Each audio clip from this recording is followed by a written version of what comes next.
Hey friend, Chris here from WhyLogicProRules.com, the website that helps you get the most you can out of Apple's Logic Pro. Welcome to day 3 in our Newbie to Ninja series here on the channel and website, where I'm going to show you how to go from feeling like a beginner in Logic Pro to being an expert, being completely comfortable and able to execute on your creative ideas easily in this amazing application. Yesterday, we got down to downloading the sound library content that comes with Logic Pro either to your Mac's internal hard drive or to a separate external hard drive. Since then, I've downloaded all of the content to my Mac Mini, and today I'm going to show you how to get set up with your audio interface or USB microphone that's connected to your Mac so you can get right down to recording an audio track into your Logic project. This could be a voice using a microphone, or it could be an instrument such as a guitar or bass. The first stop you want to make in Logic Pro to get your audio interface or USB microphone set up with the application is to go to Logic Pro, go down to Settings, and go to Audio. Now, once again, all of the Logic Pro settings, or depending on what version of Logic you're using, it might be called preferences.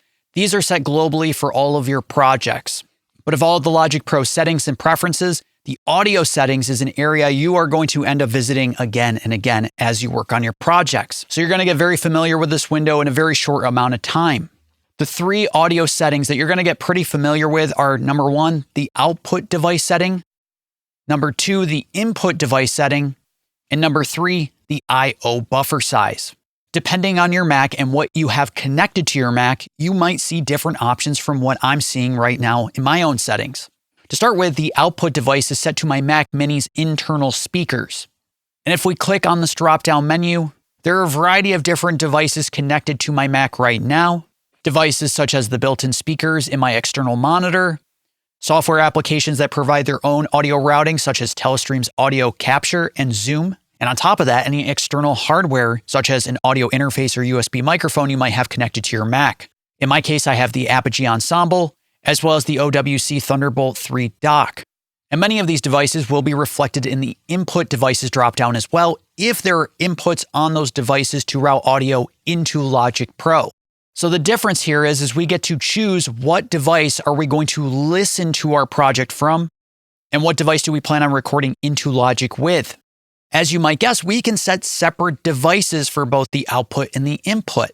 For example, in this case, I'm able to listen to a project using my Mac Mini's internal speaker.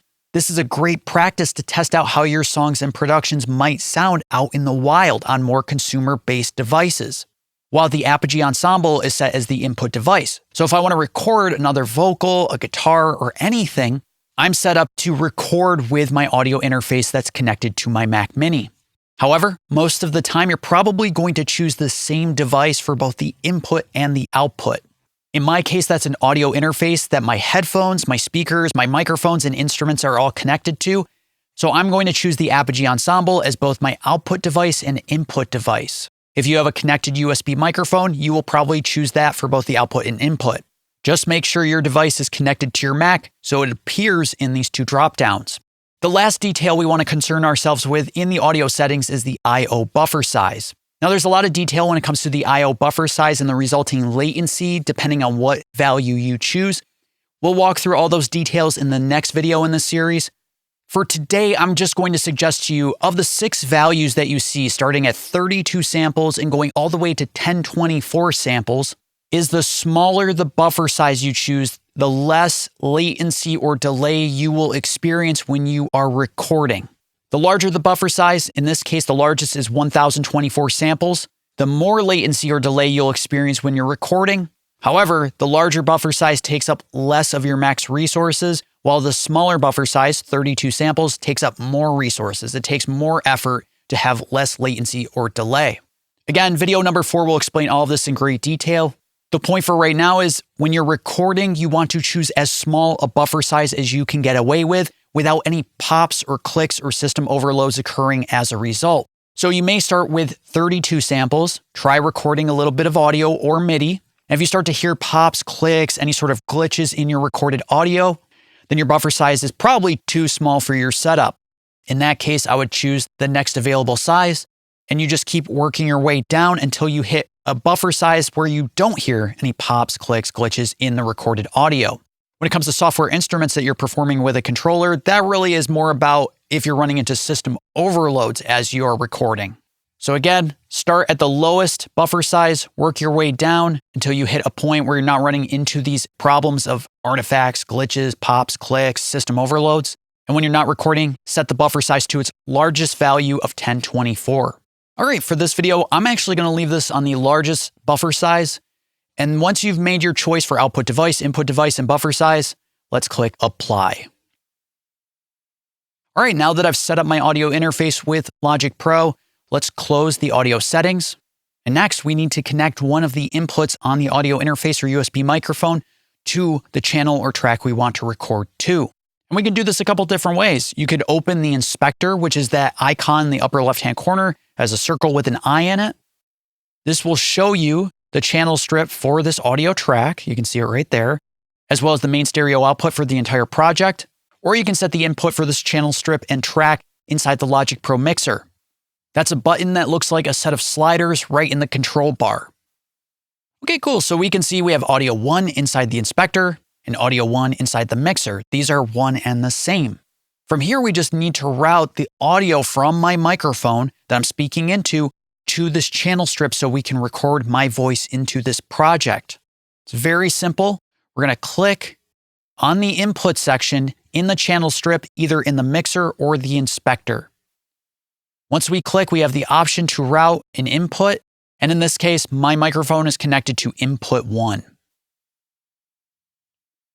All right, we've now connected the input on our audio hardware to the channel strip and track in this project. The audio 1 channel strip in the mixer and in the inspector corresponds with the audio 1 track lane in the tracks area. And at this point, if we want to record into our project, we just have to click on the R button right here to record enable this track. Before we do though, a quick word of caution. Anytime you have an active live microphone in the same room as your studio speakers, please mute those speakers. Turn the volume all the way down, press that mute button. The reason is because anytime you have a live microphone in the same room as your studio speakers, so you're going to talk into your microphone, it's going to play through the Logic Project software mixer, and it's going to come back out your studio speakers. What can happen is that microphone will then pick up the sound from the studio speakers and play it through the system again and over, and that can result in a feedback loop. Feedback loops are loud. They can be dangerous to your studio gear and to your own ears. So please, again, if you plan on having a live microphone that you're going to hear through Logic software mixer, turn down, mute, or even turn off any studio speakers that are in the same vicinity and use headphones instead until you're done recording. In this case, I put on a pair of headphones and I'm going to record enable so we can record just a little bit of audio.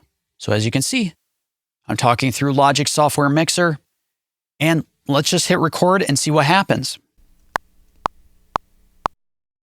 All right, I'm recording my voice into Logic Pro.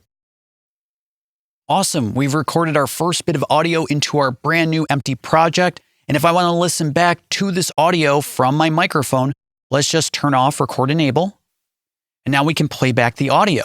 So I've hit return to move the playhead back to the beginning of the project. And let's hit spacebar on our Mac, or we could use the play and stop buttons right here to begin playback. All right, I'm recording my voice into Logic Pro. Awesome, we have now recorded audio into our project. This is amazing. From here, I want to hit on a couple other small details to get you up and going. As you saw, you can record enable either in the tracks area or the mixer or the inspector just by clicking on that R button. And this allows us to hear and record our audio into our projects. However, perhaps you just want to be able to hear yourself, not necessarily record. You can use the input monitoring button right here, which is the I. Once again, you can enable this option either in the inspector, the mixer, or the tracks area. So we can see my voice once again through the channel strip in Logic Pro. A couple of common areas where folks run into problems when they're recording audio into their projects. Number one, if you don't hear yourself through your microphone or instrument that's connected to your audio interface or USB microphone, most likely software monitoring has been turned off inside Logic Pro. To turn software monitoring back on or off, we can go to Logic Pro, go to Settings, and go to Audio. And under the General tab in the Audio settings, we can turn software monitoring off or on. So if you want to hear yourself through Logic Pro Software Mixer, you would enable this option. If you don't want to hear your audio tracks through Logic Software Mixer, you would turn this off. Common issue number 2, if you're trying to record in the Logic Pro and you're hearing kind of a phasey version of your voice, of your instrument, or doubled, so you're hearing 2, well, the reason for that is because you're hearing not only yourself through Logic Pro Software Mixer, but you're probably also hearing yourself through the direct mixer that came with your audio interface or USB microphone. What do I mean by this? Well, if we take a look for my interface that I have connected to my Mac right now, which is the Apogee Control app, this provides direct monitoring of the inputs on my interface that I can route straight to the headphones and speakers if I need to. And if we take a look at analog input number 1, you can see my voice speaking through the analog input number 1 channel strip. And you can see at the bottom of the control app that I've muted the direct mixer for my microphone. If we unmute this channel strip and then record enable my audio 1 channel strip as well in Logic Pro, we're going to hear not 1, but 2 of my voice. So check it out. We can hear 2 of my voice, probably pretty distracting.